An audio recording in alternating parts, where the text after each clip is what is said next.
الله فلا مضل له ومن يضلله فلا هادي له ونشهد أن لا إله إلا الله وحده لا شريك له ونشهد أن سيدنا وسندنا وحبيبنا وشفيعنا ومولانا محمدا عبده ورسوله أما بعد أعوذ بالله من الشيطان الرجيم بسم الله الرحمن الرحيم وقال الله سبحانه وتعالى وَإِذَا سَأَلَكَ عِبَادِي عَنِّي فَإِنِّي قَرِيبٌ أُجِيبُ دَعْوَةَ الدَّاعِ إِذَا دَعَانِ فَلْيَسْتَجِيبُوا لِي وَلْيُؤْمِنُوا بِي لَعَلَّهُمْ يَرْشُدُونَ۔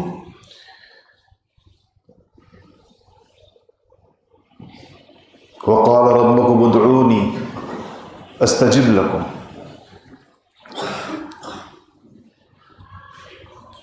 وقال الله سبحانه وتعالى امن يجيب المضطر اذا دعاه صدق اللہ العظیم۔ درود شریف پڑھیے اللہم صلی علی محمد۔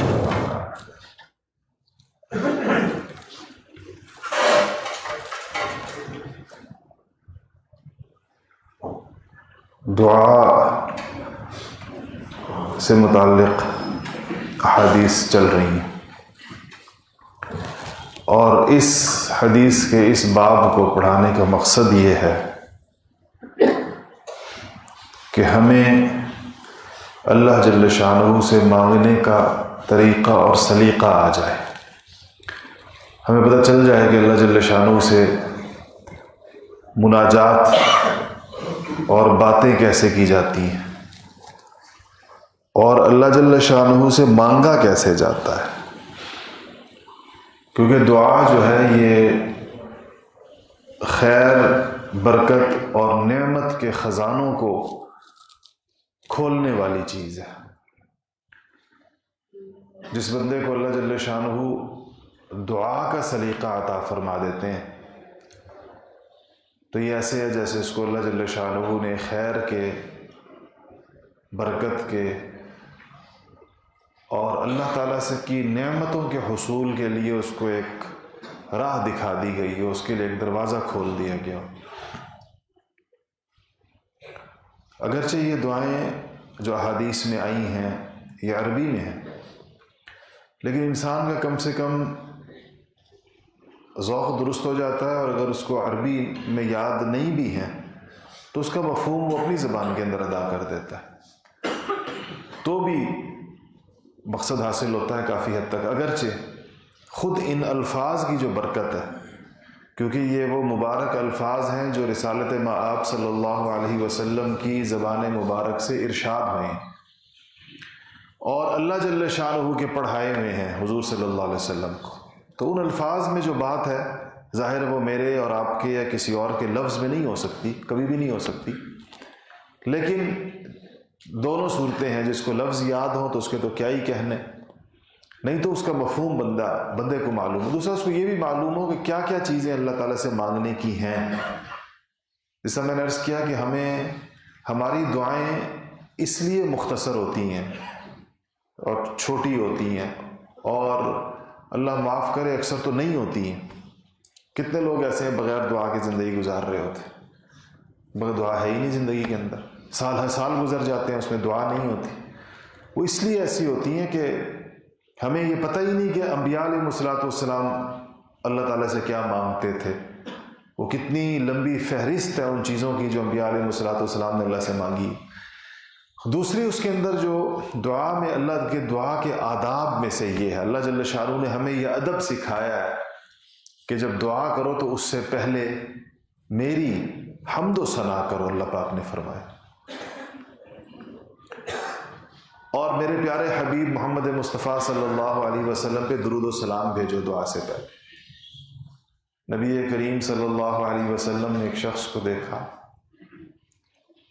تو وہ آئے اور نبی کریم صلی اللہ علیہ وسلم تشریف فرما تھے، انہوں نے مسجد میں آ کے دعا کے لیے ہاتھ اٹھایا اور کہا یا اللہ یہ کر دے، یا اللہ یہ کر دے، یا اللہ یہ دے دے۔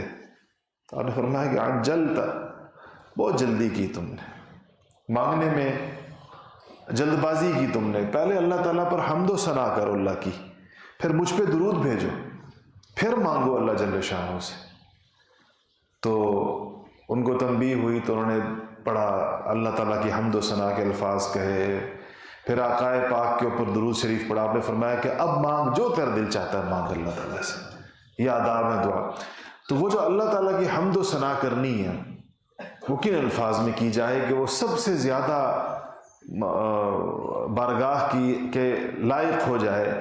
اگرچہ نبی کریم صلی اللہ علیہ وسلم نے خود فرمایا کہ اللہم لا احصی ثناء علیک، یا اللہ میں تو آپ کی ثنا کا کوئی حق ادا کر ہی نہیں سکتا۔ حضور نے فرمایا کہ میں اگر کہوں کہ نبی کریم صلی اللہ علیہ وسلم اپنی بے بسی کا اظہار فرما رہے ہیں کہ اللہ تیری جو شان ہے، اس شان کے جو شایان شان الفاظ ہیں وہ تو میرے پاس نہیں۔ انت کما اثنیت علی نفسک، کہ اللہ تو ویسا ہے جیسا تو نے خود اپنے بارے میں ارشاد فرمایا ہے، یعنی اپنی تعریف تو ہی کر سکتا ہے، یا اللہ تو ہی بتا سکتا ہے کہ تیری شان کیا ہے اور تیری عظمت کیا ہے، ہم تو بے بس ہیں، ہماری زبانیں اس کو تو اس لیے پھر آپ کن الفاظ میں اس کے باوجود تو یہ چیزیں سامنے آتی ہیں۔ ابن عباس رضی اللہ تعالیٰ عنہ فرماتے ہیں کہ کانا یقول، نبی کریم صلی اللہ علیہ وسلم، اب یہ آپ ان الفاظ کے اندر نبی کریم صلی اللہ علیہ وسلم کی اللہ تعالیٰ کے سامنے عاجزی اور خود سپردگی، اپنے آپ کو اللہ کے حوالے کرنا، اللہ کے سپرد کرنا، اس کے الفاظ دیکھیں کیسے ہیں کہ فرمایا کہ اللہم لک اسلمت وبک آمنت وعلیک توکلت والیک انبت وبک خاصمت والیک حاکمت فاغفر لی ما قدمت وما اخرت وما اسررت وما اعلنت انت المقدم وانت المؤخر لا الہ الا انت، وزاد بعض الرواة ولا حول ولا قوة الا باللہ۔ فرمایا نبی کریم صلی اللہ علیہ وسلم نے کہ اللہم لک اسلمت، اے اللہ میں آپ کے لیے اسلام لایا ہوں، میں آپ کے سامنے سرنڈر کرتا ہوں، میں آپ کے سامنے جھکتا ہوں، وبک آمنت، اور آپ کے اوپر ایمان لاتا ہوں، وعلیک توکلت، اور آپ ہی پر میرا تمام دار و مدار ہے، آپ ہی کے اوپر میرا تمام توکل ہے، آپ ہی کے اوپر میرا تکیہ ہے، میرا تمام مان تران آپ پر ہے، وَإِلَيْكَ أَنَبْتُ وَبِكَ خَاصَمْتُ، اور یا اللہ میں آپ ہی کی طرف رجوع کرتا ہوں۔ انابت کہتے ہیں رجوع کرنے کو، اور ایسے شخص کو منیب کہتے ہیں جو اللہ تعالیٰ کی طرف، جو معاملہ اللہ کی طرف چلا جائے، جو معاملہ اللہ تعالیٰ کی طرف جھک جائے۔ تو کہا کہ وَإِلَيْكَ أَنَبْتُ وَبِكَ خَاصَمْتُ، اور یا اللہ میں آپ کی مدد سے اور آپ ہی کے لیے جھگڑتا ہوں۔ اگر کہیں جھگڑا آتا ہے تو وہ آپ ہی کی بنیاد کے اوپر ہوتا ہے، ہوتا بھی آپ کے لیے، اور اس میں میرا پھر جو مدار ہوتا ہے وہ آپ کی طاقت اور آپ کی ذات کے اوپر ہوتا ہے۔ وَإِلَيْكَ حَاكَمْتُ، اور یا اللہ میں آپ ہی سے فیصلے کراتا ہوں۔ آپ سے فیصلے کرانے کا مطلب کیا ہے کہ اللہ میرے تمام فیصلے آپ کے نازل کردہ قوانین کے مطابق ہوتے ہیں۔ آپ نے جو خدائی فیصلے طے کیے، اللہ تعالیٰ کی جو حاکمیت اعلیٰ کے جو تصور ہے کہ جس میں اللہ کا حکم موجود ہوگا تو وہاں مخلوق کی کوئی چیز نہیں لے جائے گی۔ لا طاعت لمخلوق فی معصیت الخالق، اللہ تعالیٰ کی نافرمانی کرتے ہوئے مخلوق کی چیز، اس طرح آج ہم سارے مرتکب ہیں، مخلوق اللہ تعالیٰ کے احکامات کے اوپر سے پش ڈال کر مخلوق کی چیزوں کو کہ قانون بنانے، مخلوق کے احکامات کے مطابق چلنے، اس کے دستور بنانے، اس کے مطابق قانون سازیاں کرنے۔ تو کہا کہ یہ میں اللہ میں آپ کی اس کے اوپر کرتا ہوں۔ فاغفر لی ما قدمت وما اخرت، یا اللہ مجھے پھر آپ میرے گناہ معاف کر دیجئے، اور میرے اگلے پچھلے، یعنی قدمت کا مطلب پچھلے، اخرت کا مطلب اگلے، وما اسررت وما اعلنت، اور یا اللہ جو چھپ کر کیے ہوئے، جو پوشیدہ ہیں، اور یا اللہ جو کھلم کھلا کیے ہوئے، یا اللہ یہ سارے کے سارے معاف کر دیں۔ وانت المقدم وانت المؤخر، یا اللہ آپ ہی آگے بڑھانے والے ہیں، اور یا اللہ آپ ہی پیچھے کرنے والے ہیں، اور لا الہ الا انت، یا اللہ آپ کے سوا کوئی معبود نہیں، آپ ہی معبود برحق ہیں۔ اور ایک راوی نے اس میں ولا حول ولا قوت الا باللہ کے الفاظ کا اضافہ کیا، جس کے معنی ہیں یہ لا حول ولا قوت الا باللہ بڑے مبارک الفاظ ہیں، آسان سے پڑھنے چاہیے۔ لا حول کا مطلب یہ ہے کہ کوئی مصیبت ٹالنے والا اور کوئی نہیں ہے، اور ولا قوت کا مطلب یہ ہے کہ نیکی کی قوت دینے والا اور کوئی نہیں ہے الا باللہ، سوائے اللہ تعالیٰ کی۔ انسان ہر وقت یہ کہے کہ یا اللہ اگر کوئی چیز، کوئی مصیبت اگر ٹل سکتی ہے یا ٹلی ہے یا ٹلے گی تو صرف اور صرف آپ کی وجہ سے، اور اگر مجھے کوئی کسی قسم کی نیکی کی کوئی قوت ملے گی، مثلا یہ نیکی کی قوت ہے کہ آپ لوگ جمعہ پڑھنے کے لیے وقت سے اتنا پہلے مسجد کے اندر آ کر بیٹھ جاتے ہیں، جمعے کا اہتمام ہے، حدیث شریف میں بہت زیادہ آتا ہے، سب سے پہلے آنے والے کے لیے کیسی خوشخبریاں ہیں، پھر دوسرے نمبر پر آنے والے کے لیے، جتنا جلدی آنے والے کے لیے۔ بس ہمارے ہاں ایک کمی ہے، اور وہ یہ ہے کہ لوگ بیان سننے کے خیال سے آتے ہیں۔ بیان سننے کے خیال سے نہیں آنا چاہیے، جمعے کی اہمیت کے خیال سے آنا چاہیے۔ فرض کریں، یہ جو میں بار بار بتاتا ہوں آپ لوگوں کو ایک بات، کہ یہ جو جمعے کا ہمارا بیان ہے، یہ جو میں اردو میں باتیں کر رہا ہوں، یہ تو نہ سنت ہے نہ یہ واجب ہے، فرض ہونے کا تو سوال نہیں پیدا ہوتا، یہ تو ویسے ہی ہم لوگوں نے آپ کی سہولت کے لیے ایک بیان رکھ دیا اس کے اندر۔ جمعے کے اجزاء اور ارکان میں تو یہ شامل نہیں ہے۔ جمعہ تو نام ہے خطبے کا اور فرض نماز کا۔ خطبہ جمعہ جو ہم عربی میں دیتے ہیں وہ واجب ہے سننا، وہ ہے جمعہ، اور اس کے بعد جو ہم نماز پڑھتے ہیں، اس کے بعد جو سنتیں پڑھتے ہیں، یہ سارا جمعہ۔ یہ جو وقت ہے، یہ جو اس سے پہلے کا ہے، اس میں نیت اس بات کی نہ کیا کریں کہ ہم جائیں گے، بات سنیں گے، بیان سنیں گے۔ نیت یہ کریں کہ میں جمعے کے اہتمام کی غرض سے پہلے سے مسجد کے اندر جا رہا ہوں۔ ٹھیک ہے، باتیں بھی سن لیں، اگر ہو جائیں، کبھی نہ ہو تو نہ سنیں۔ مجھے تو بہت خیال آتا ہے کہ یہ بات کبھی ہونی چاہیے، کبھی نہیں ہونی چاہیے، کوئی ضروری تو نہیں ہے ہر وقت ہو، کیونکہ وہ ہر وقت ہو تو لوگوں کا خیال ہوتا ہے یہ کوئی اس کا حصہ ہے شاید۔ تو اس اہتمام، یہ ہمارے ہاں چونکہ عجم کا اسلام ہے، تو عجم کے اسلام کی اپنی کچھ چیزیں ہیں۔ اب جن ملکوں کے اندر اسلام صحیح طریقے سے گیا تھا، عربوں کے ہاں، آپ وہاں جا کر دیکھیں، یمن کے بہت سے علاقوں میں جمعے کی نماز کے لوگوں کی آمد صبح 9 بجے سے شروع ہو جاتی ہے، 8 بجے سے شروع ہو جاتی ہے۔ کتنے لوگ ایسے ہیں جو فجر کے بعد نہیں جاتے جمعے کے دن مسجد سے، فجر کے بعد جمعہ پڑھ کے جاتے ہیں مسجد سے۔ اہتمام ہوتا ہے جمعے کا کہ اللہ جل شانہ نے اس دن اہتمام کے ساتھ، اہمیت کے ساتھ اور جلدی آنے کو اللہ پاک نے پسند فرمایا۔ تو یہ کہہ رہا تھا کہ یہ نیکی ہے جس کی اللہ توفیق عطا فرما دے جس کو، لیکن یہ کیا ہے؟ ولا قوت الا باللہ، کہ اس نیکی کی قوت اور اس نیکی کی توفیق دینے والی ذات کس کی ہے؟ اللہ جل شانہ کی۔ یہ انسان ہمیشہ پڑھتا رہے، اس سے انسان کی توفیقات میں بہت اضافہ ہوتا رہتا ہے اور اس کو بہت زیادہ اس سے فائدہ ہوتا رہتا ہے۔ تو یہ دعا ہے۔ اس طرح ایک دعا ہے جو اماں عائشہ صدیقہ رضی اللہ تعالی عنہا سے مروی ہے، فرماتی ہیں کہ ان النبی صلی اللہ علیہ وسلم کان یدعو بہؤلاء الکلمات۔ اماں فرماتی ہیں کہ نبی کریم صلی اللہ علیہ وسلم ان الفاظ کے ساتھ دعا فرمایا کرتے تھے، اللہم انی اعوذ بک من فتنة النار وعذاب النار ومن شر الغنى والفقر، رواہ ابو داود و ترمذی۔ کہ فرمایا کہ نبی کریم صلی اللہ علیہ وسلم ان الفاظ کے ساتھ دعا کیا کرتے تھے کہ یا اللہ، اے اللہ، میں آپ سے، یعنی آپ کے ذریعے سے، آپ کی برکت سے اور آپ کی طاقت اور آپ کی قوت سے پناہ مانگتا ہوں آگ کے فتنے سے، من فتنة النار وعذاب النار، اور دوزخ کے عذاب سے۔ اور اگلے الفاظ بڑے عجیب و غریب ہیں، اور فرمایا کہ اور مالداری سے اور فقر سے، مالداری سے اور فقر سے، دونوں سے۔ اب یا تو بندہ مالدار ہوتا ہے یا فقیر ہوتا ہے، دونوں سے آپ نے پناہ مانگی۔ تو کیا مطلب ہوا اس بات کا؟ نہیں، یہ مطلب نہیں ہے اس کا۔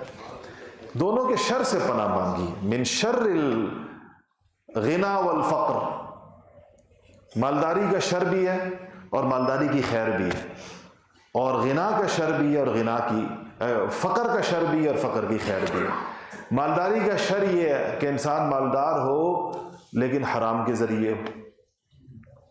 مالداری کا شر یہ ہے کہ انسان مالدار ہو مگر بخیل ہو، خیر کے کاموں کے اندر خرچ کرنے کی اس کو توفیق ہی نہ ہو، اپنے مال کا حق ادا ہی نہ کرتا ہو، نہ فرض زکوٰۃ بھی نہ نکالتا ہو، اور صدقات اور اس میں انفاق فی سبیل اللہ بھی نہ کرتا ہو، والدین اور اولاد اور گھر والوں اور بیوی بچوں اور رشتہ داروں اور پڑوسیوں اور غریبوں کے حقوق ہی نہ ادا کرتا اس میں سے، تو ایسی مالداری شر ہے۔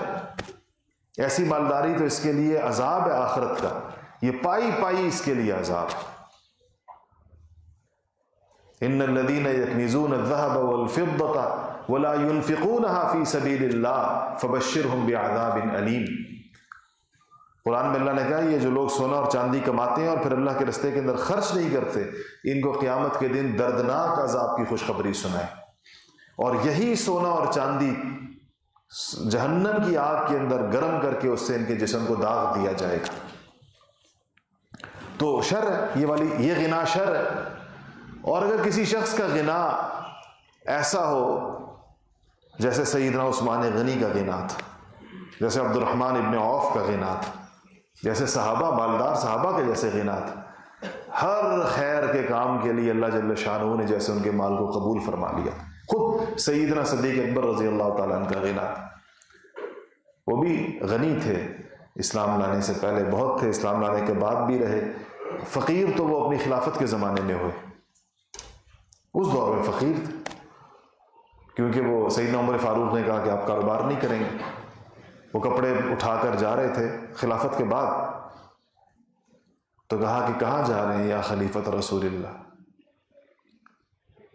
تو انہوں نے کہا کہ میں اہل و عیال ہیں، بچے، تو میں تو یہ کاروبار کرتا ہوں، تجارت کرتا ہوں چھوٹی موٹی۔ انہوں نے فرمایا کہ اگر آپ اس میں مشغول ہو جائیں گے تو مسلمانوں کے امور کون دیکھے؟ یعنی مسلمان بہت بڑا مسلمانوں کا نظام ہے، اس میں تو آپ کے اوقات میں گنجائش نہیں۔ تو کہا پھر اہل و عیال کا نظام کیسے چلاؤں گا؟ کہا کہ ہم بیت المال سے آپ کے لیے وظیفہ مقرر کر دیں گے، عمر فاروق نے کہا۔ تو حضرت ابوبکر نے جو کم سے کم وظیفہ ہو سکتا ہے جس سے صرف ان کے گھر کی دال روٹی چل سکتی تھی سادگی کے ساتھ، اتنا قبول فرما لیا کہ بس ہم گھر کے اتنے افراد ہیں، اتنی روٹیاں اور اس کے ساتھ اتنی ہماری ضرورت ہے۔ تو ایک دن گھر تشریف لے کر گئے تو اہلیہ نے کھانے کے ساتھ حلوہ بھی رکھا۔ پوچھا یہ کہاں سے آیا ہے؟ کہنے لگی وہ جو بیت المال کا وظیفہ ہے، میں روزانہ تھوڑا سا آٹا اور تھوڑا سا گھی اور 1-2 کھجوریں تھوڑی کر کے اس میں سے نکالتی رہی۔ 15-20-25 دنوں میں اتنا ہو گیا کہ اس سے یہ حلوہ بن گیا۔ فرمایا اس کا مطلب ہے کہ اتنا ہماری ضرورت سے زائد ہے، بیت المال گئے اور اتنی مقدار کم کروا دی اپنی۔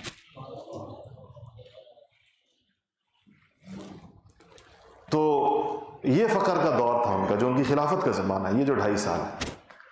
مسلمانوں نے حکمرانی کے یہ انداز بھی دیکھے ہیں ایک دور کے اندر، آپ سوچیں، اور بیت المال کی امانتوں کے یہ دور بھی دیکھے ہیں ایک زمانے کے اندر۔ آپ سوچیں کہ اس زمانے کی رعایا کا کیا حال ہوگا جن کے اوپر ایسے لوگ ان کو حکمران ہوں گے، ایسے خیر خواہ ان کے، ایسے ہمدرد، ایسے امین، ایسے سچے، ایسے نیک لوگ، ان کے امور ان کے ہاتھ کے اندر۔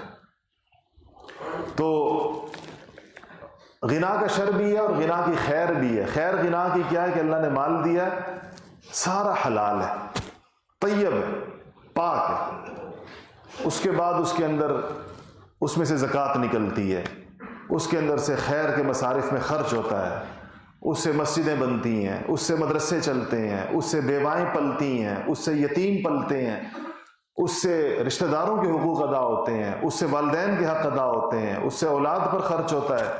اب یہ مال جو ہے یہ خیر ہی خیر، اگرچہ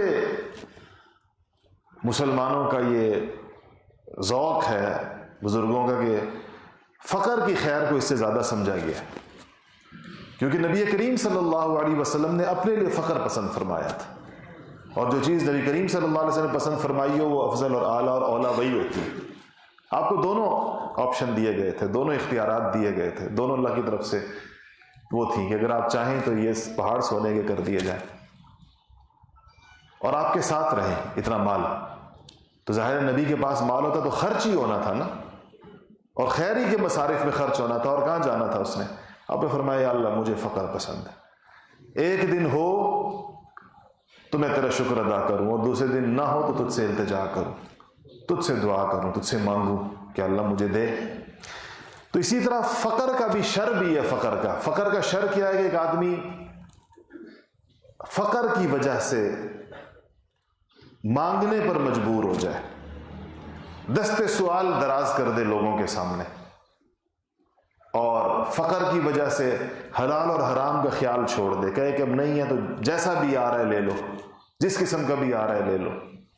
تو ایسا فقر جو ہے جس میں انسان اپنی عزت نفس تار تار کر دے لوگوں سے مانگ کر. مانگنے والے کا صرف مانگنے کا عمل برا نہیں ہے، اور آپ کو پتہ ہے کہ مانگنے کا عمل اگر مانگنے والا مستحق نہیں ہے تو یہ مانگنا حرام ہے شریعت کے اندر.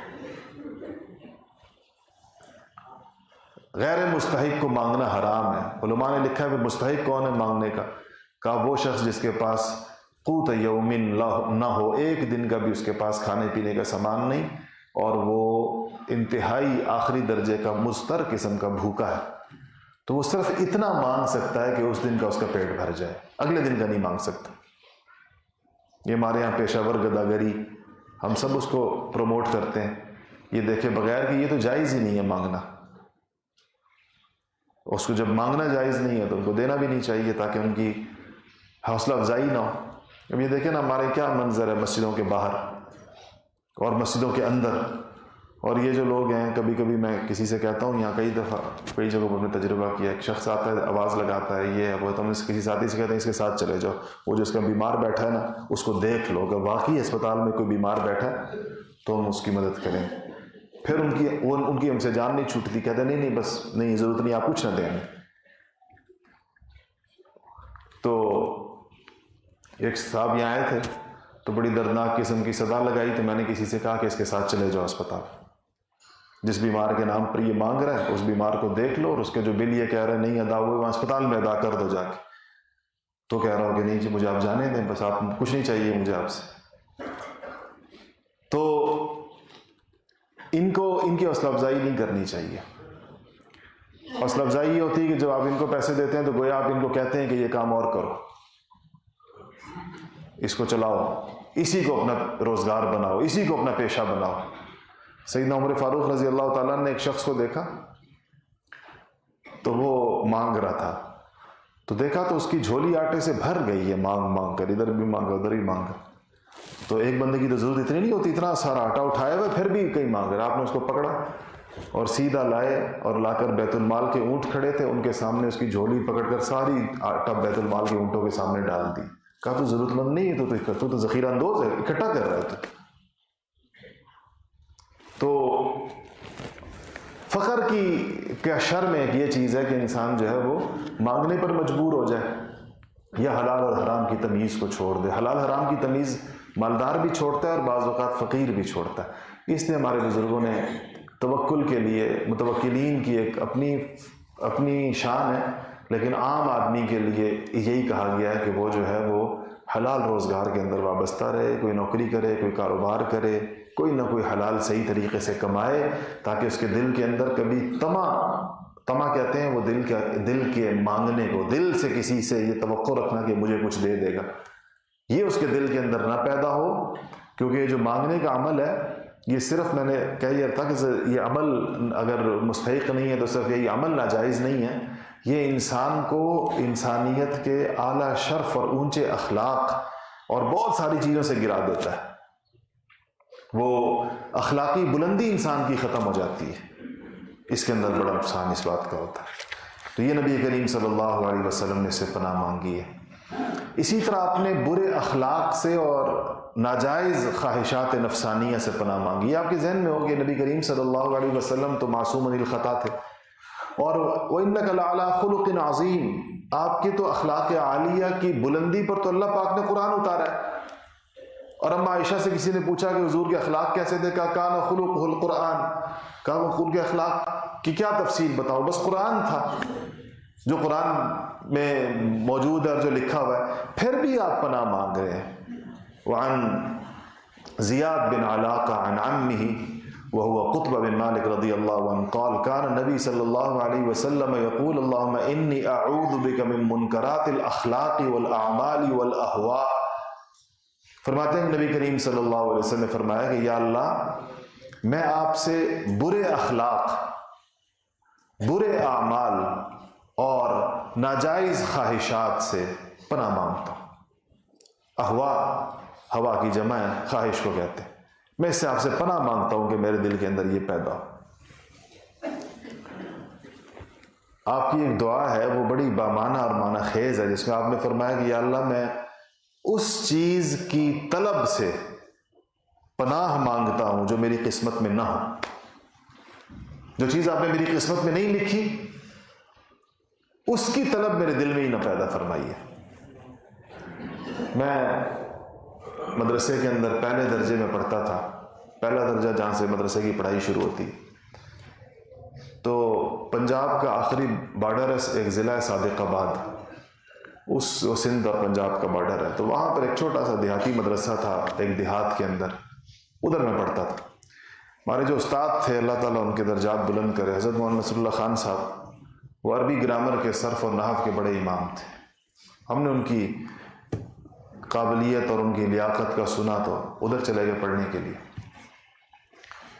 تو وہ میرے اوپر شفیق تھے بہت زیادہ, کیونکہ وہ میرا ننیال بھی ہے اس علاقے میں, اور وہ جو مدرسہ تھا اور اس کی جو جگہیں وگہیں تھیں وہ بھی ہمارے رشتہ داروں نے وقف کی تھی,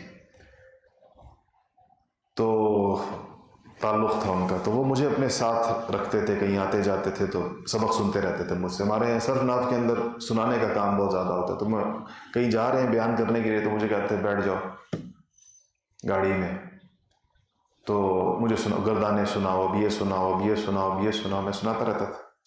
ان کی گاڑی جو تھی وہ بھی ایک عجوبہ قسم کی چیز تھی. میرے خیال میں سن 1945 یا 1940 کی کوئی جیپ تھی, اور بس ایک کھوکا تھا لوہے کا, اس میں ساری چیزیں ایسی خود ہی دیسی سی لگائی ہوئی تھی. گھر والے یہ والا تکیہ رکھا ہوتا تھا سیٹ کی جگہ کے اوپر, اور ایسے کوئی فریم سا تھا اور ایک عجیب سا اس کا گیئر تھا. مطلب وہ گاڑی تھی. وہ لڑکے شیطان ہوتے ہیں, مدرسہ کے بچے تھوڑے شریر ہوتے ہیں, تو کہتے تھے کہ یہ وہ چاند گاڑی ہے جس کے اوپر وہ گیا تھا پالو, اوپر جو گیا تھا, یہ اب زمین پہ چلتی ہے. ویسے ہی مذاق کرتے تھے آپس میں.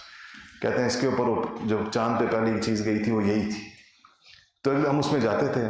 وہ رحیم خان کے پاس کچے کا علاقہ ہے, آپ نے نام سنا ہوگا, علاقے کا نام نہیں سنا تو کچے کے ڈاکوؤں کا تو سنا ہوگا کم سے کم. وہ سارا علاقہ ہے, تو وہاں ان کے استاد جی کے بیانات ہوا کرتے تھے. تو ہم ایک دن جا رہے تھے, انسان کو اپنے بچپن کی باتیں یاد رہتی ہیں. تو ایک گاڑی سامنے سے آئی, تو یہ آلٹو والٹو تھی کسی کی. تو استاد جی نے کہا کہ مجھے عدنان خان کہتے تھے. کہتا عدنان خان خاص انداز میں کہتے, دعا کرو کہ اللہ تعالیٰ ہمیں بھی ایسی گاڑی دے دے. تو پہلے یہ کہا, پھر اس کے بعد ایک دم جیسے ان کو کوئی تنبہ ہو گیا, پھر انہوں نے ایک دعا پڑھی, وہی دعا یہ جو میں نے بھی آپ سے ذکر کیا. وہ پڑھی, مجھ سے کہتے ہیں پتہ میں نے کیا پڑھنا ہے, کہ جی مجھے تو نہیں پتہ چلا کہ آپ نے کیا پڑھا. کہتے ہیں میں نے یہ دعا پڑھی, حدیث شریف میں آتا ہے کہ جو چیز تمہاری قسمت کے اندر نہ ہو تو اللہ سے مانگو گے, اللہ اس کی طلب بھی میرے دل میں نہ پیدا فرما. تو کہا مجھے نہیں پتا اس طرح کی گاڑی میری قسمت میں ہے یا نہیں ہے, طلب دل میں پیدا ہوگی, میں نے فوراً دعا پڑھ لی کہ یا اللہ اگر یہ میری قسمت میں نہیں ہے تو میرے دل سے اس کی طلب بھی نکال دے. حالانکہ وہ کیا سستی سی 5-6 لاکھ روپے کی گاڑی تھی, بس وہ ہیں اللہ والوں کے اپنے انداز ہوتے ہیں. تو یہ میں جب بھی میں اس دعا پر آتا ہوں تو مجھے اپنے بچپن کی یہ بات یاد آ جاتی ہے. اچھا, تو آپ صلی اللہ علیہ وسلم نے منکرات سے پناہ مانگی ہے کہ منکر یا اللہ برے اخلاق سے, من منکرات الاخلاق, اخلاق کی برائیوں سے, اعمال کی برائیوں سے, اور خواہشات کی برائیوں سے یا رب العالمین میں آپ کی پناہ مانگتا ہوں. اسی طرح ایک جگہ آپ نے فرمایا کہ حضرت شکل ابن الحمید رضی اللہ عنہ فرماتے ہیں کہ قلت یا رسول اللہ, یہ صحابی کی فرمائش پر دعا ہے, علمنی دعاء یا رسول اللہ. صحابی فرماتے ہیں کہ یا رسول اللہ مجھے دعا سکھا دیجئے کوئی. تو آپ نے فرمایا قل اللہم انی اعوذ بک من شر سمعی ومن شر بصری ومن شر لسانی ومن شر قلبی ومن شر منی, رواہ ابو داؤد و ترمذی. کہتے ہیں میں نے عرض کیا کہ رسول اللہ مجھے کوئی دعا کر دیجئے. تو حضور نے کہا کہ پڑھو کہ میں یا اللہ میں اپنے کان کے شر سے پناہ مانگتا ہوں, اور اپنی آنکھ کے شر سے پناہ مانگتا ہوں, اور اپنے دل کے شر سے یا اللہ پناہ مانگتا ہوں, اور یا اللہ اپنی شرمگاہ کے شر سے پناہ مانگتا ہوں. میں ان تمام شروع سے اپنے اعضاء, کیونکہ اعضاء ہیں, اور اعضاء کا صحیح استعمال بھی ہے, غلط استعمال بھی. جو کان غیبت سنتے ہیں, جو کان گانے سنتے ہیں, جو کان جھوٹ سنتے ہیں, اور تہمتیں اور بہتان سنتے ہیں اور بری چیزیں سنتے ہیں، ظاہر وہ کانوں کا شر ہے، سماعت کا شر ہے، اور جو آنکھیں غلط دیکھتی ہیں وہ آنکھ کا شر ہے، اور جو دل کے اندر بندہ برے خیالات کو قصدن، برے ارادوں کو، برے خیالات کو، لوگوں کے لیے کینے کو، لوگوں کے لیے انتقام کے جذبات کو، حسد کے جذبات کو، لوگوں کو نقصان پہنچانے کے، ان کی عزتوں کے درپے ہونے کے، ان کی آبرو ریزیاں کرنے کے جو منصوبے انسان اپنے دل کے اندر بناتا ہے، یہ دل کا شر ہے۔ اور اسی طرح شرمگاہ کا شر۔ تو آپ نے یہ دعا ان کو سکھائی، حضرت شکل ابن حمید رضی اللہ تعالیٰ عنہ کو، جیسے انہوں نے فرمایا۔ اسی طرح نام لے لے کر آپ نے بیماریوں سے پناہ مانگی ہے۔ وعن انس رضی اللہ عنہ، خادم رسول سیدنا انس رضی اللہ تعالیٰ عنہ فرماتے ہیں کہ ان نبی صلی اللہ علیہ وسلم کان یقول اللہم انی اعوذ بک من البرص والجنون والجذام وسیء الاسقام۔ آپ نے کہا کہ حضور فرماتے ہیں کہ یا اللہ میں برص سے، برص کہتے ہیں وہ جو ایک جلد پر بیماری ہوتی ہے جس کو کیا کہتے ہیں، ہاں کوڑ بھی کہتے ہیں، جذام بھی کہتے ہیں، برص بھی کہتے ہیں، ہاں یہ جلد پر نا سفید سفید دھاپے پڑ جاتے ہیں اور پھر بعض اوقات پوری جلد اس میں خراب ہو جاتی ہے، آپ نے اس سے پناہ مانگی۔ والجنون، جنون اسی دماغ کی خرابی کو کہتے ہیں کہ دماغ نہ خراب ہو جائے۔ اور پھر والجذام، اور اچھا یہ جو نہیں کوڑ نہیں، کوڑ جذام کو کہتے ہیں، برص اور چیز ہے اور جذام اور چیز ہے۔ برص میں تو جلد سفید ہوتی ہے نا، برص کے اپنے داغ، اور کوڑ کے اندر جلد خراب ہو جاتی ہے ایک اور طریقے کے ساتھ، تو وہ الگ چیز ہے، جذام الگ ہے، برص الگ ہے۔ اسے جو جس کی جلد سفید ہو جاتی ہے نا اس کو مبروس کہتے ہیں عربی کے اندر۔ وہ بالکل جو بندہ آپ نے دیکھا ہوگا سفید ہو جاتا ہے، اس کی آنکھیں بھی نہیں کھل پاتی ہیں، بعض اوقات پلکیں تک سفید ہو جاتی ہیں، بھویں بھی سفید ہو جاتی ہیں۔ برص وہ ہوتا ہے، اور جذام وہ ہوتا ہے جہاں پر ان کو وہ کوڑ لگ جاتا ہے جس کو کہتے ہیں۔ اور پھر چونکہ یہ تو 4 بیماریوں کے نام ہیں، برص ہو گیا، جنون اور 3 بیماریوں کے، برص اور جنون اور جذام۔ پھر آپ نے بیماریوں کی فہرست تو بہت طویل ہے، اگلا لفظ ارشاد فرما کے ساری بیماریاں اس میں داخل کر دی، کہا کہ وہ سیء الاسقام، یا اللہ تمام بری بیماریوں سے میں پناہ مانگتا ہوں جتنی بھی ہیں، ابھی موجود ہیں، آگے زمانے میں نئی نئی بیماریاں آپ کو پتہ ایجاد ہوتی رہتی ہیں، نام آتے رہتے ہیں۔ سیء الاسقام کہہ کے آپ نے اس تمام بیماریوں سے پناہ مانگ لی اللہ پاک کی۔ جو بندہ سوچیں 4 لفظ ہیں، اللہم انی اعوذ بک من البرص والجذام والجنون والجذام وسیء الاسقام، 4 لفظ ہیں، اگر ایک انسان صبح صبح ان کو پڑھ لے، اللہ تعالیٰ سے مانگ لے، تو اللہ جل شانہ کیسی تکلیف دہ چیزوں سے اس کی جان چھڑا دے، جس کا انسان کو پتہ نہیں چلتا بعض اوقات۔ اسی طرح آپ نے بھوک سے پناہ مانگی ہے اور خیانت سے پناہ مانگی ہے کہ اللہ مجھے بھوک میں بھی نہ ڈال اور اس پر نہ پہنچا کہ میں خیانت کروں۔ اور ان کے عجیب الفاظ ہیں اس حدیث شریف کے۔ سیدنا ابو ہریرہ رضی اللہ تعالیٰ عنہ فرماتے ہیں کہ کان رسول اللہ صلی اللہ علیہ وسلم یقول اللہم انی اعوذ بک من الجوع فإنہ بئست الضجیع واعوذ بک من الخیانہ فإنہ بئست البطانہ۔ عجیب الفاظ کا قافیہ بھی ہے اس کے اندر۔ آپ نے فرمایا کہ اللہ میں بھوک سے پناہ مانگتا ہوں آپ کی، یعنی کہ مجھے بھوک سے نجات عطا فرمائیے، اس لیے کہ بھوک جو ہے برا ساتھی ہے۔ ضجیع کہتے ہیں جو بندے کے ساتھ لیٹنے والے کو کہتے ہیں، ویسے تو کہا کہ برا ساتھی ہے بھوک جو ہے، مطلب کوئی مطلوب چیز نہیں ہے اس اعتبار سے، الا یہ کہ مجاہدے کی نیت سے جو لوگ خود اختیاری طور پر اپنے آپ کو بھوکا رکھتے ہیں یا کم سے کم کھاتے ہیں۔ وَأَعُوذُ بِكَ مِنَ الْخِيَانَةِ، اور یا اللہ میں خیانت سے تیری پناہ مانگتا ہوں، اس لیے کہ یہ بدترین، بطانہ کہتے ہیں بطن سے، بطانہ کپڑے کے استر جس کو آپ نہیں کہتے، اندرونی حصہ جو ہوتا ہے، جیسا کوٹ کا ایک بار ہوتا ہے، کوٹ کا پیچھے استر ہوتا ہے، اس اندر والی جگہ کو بطن سے بطانہ کہتے ہیں۔ تو کہا فَإِنَّهَا بِئْسَتِ الْبِطَانَةِ، اور میں آپ سے خیانت سے پناہ مانگتا ہوں، اس لیے کہ خیانت جو ہے وہ بہت بری خصلت ہے، بہت بدترین دوست ہے، یہ میرے اوپر نہ مسلط فرمائے۔ آج کی آخری دعا جو ہے وہ ہے جو آپ نے فرمایا کہ یہ دعا جو مانگے تو اگر اس کے اوپر پہاڑ جتنا قرضہ بھی ہوگا تو اللہ ادا کر دے گا، قرض کی ادائیگی کے لیے، کہ کہ جس پر قرضہ ہو وہ اس دعا کا اہتمام کرے۔ فرمایا اگر پہاڑ جتنا، پہاڑ سے کیا مراد ہے کہ پہاڑ جتنا سونا کسی شخص پر قرض ہے، اللہ اس کا یہ قرض بھی ادا فرما دے۔ وعن علی رضی اللہ تعالیٰ، سیدنا علی کی یہ روایت ہے، ان مکاتبا جاءہ فقال انی عجزت عن کتابتی فاعنی، کہتے ہیں کہ ایک غلام آیا، غلام کی ایک قسم ہوتی تھی جس کو مکاتب کہتے ہیں، یہ وہ غلام ہے جس کو اس کا آقا یہ کہہ دے کہ اتنے پیسے جمع کر لو، جا کر مزدوری کرو اور اتنے پیسے جمع کر کے مجھے دے دو، جب تم اتنے پیسے دے دو گے میں تمہیں آزاد کر دوں گا۔ اس کو مکاتبت کہتے ہیں، ایسے غلام کو مکاتب کہتے ہیں، اور اس عقد کو، اس کانٹریکٹ کو عقد کتابت کہتے ہیں عربی کے اندر۔ یہ ہمارے فقہی کتابوں میں مستقل باب ہوتا ہے، اس کے پورے احکامات ہوتے ہیں۔ تو سیدنا علی کہتے ہیں کہ ایسا بندہ ان کے پاس آیا، کہا کہ مجھے کچھ افاعنی، میری مدد کرنا ہے۔ علی سے پیسے مانگ رہا تھا، کہتے ہیں میرے آقا نے مجھے کہا ہے کہ اتنے پیسے جمع کر دو، تو مجھ سے جمع نہیں ہو رہے، تو آپ مجھے کچھ پیسے دے دیں۔ سیدنا علی تو خود سلطنت فقر کے شہنشاہ تھے، ان کے پاس کہاں تھا؟